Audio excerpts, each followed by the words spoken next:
Which of the following answers listed below describe the function of a laptop's inverter? Well, a laptop needs DC power, direct current. Two types of power generally. There's direct current and there's alternating current. Now, the wall of your house, the walls of buildings, they all supply alternating current.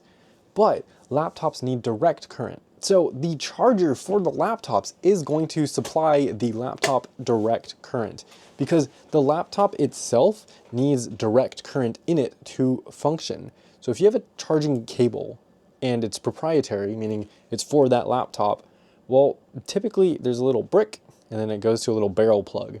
Little barrel plugs are typically DC, direct current. So you plug that in, it's direct current.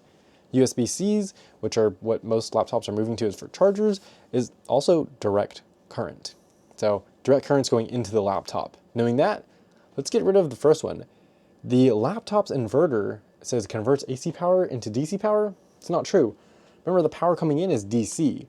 So if anything, it's the lower one. We're going to convert DC power into AC power because some things on the laptop are going to use AC power. So we need a little bit of AC power available.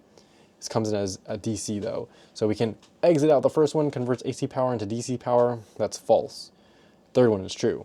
Then we have used for supplying voltage to backlights in older types of LCD panels.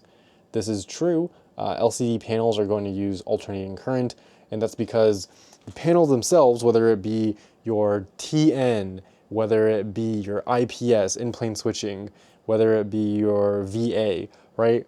All of those three, they use LCD, liquid crystal displays.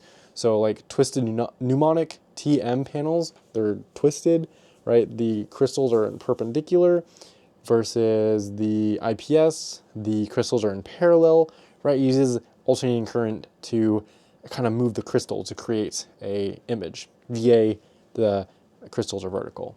But that's just a little side note about panels. And that will be our answer, just those two. The last one is going to be false because it says used for supplying voltage to backlights and OLED displays. This is totally false because OLEDs don't even have backlights. OLEDs are organic LEDs. Individual LEDs, super tiny, all over your laptop, and they individually light themselves. So, the two answers listed below describing the function of a laptop's inverter is that the inverter in the laptop will convert the DC power coming in into AC power, and it'll supply voltage to backlights in older types of LCD panels.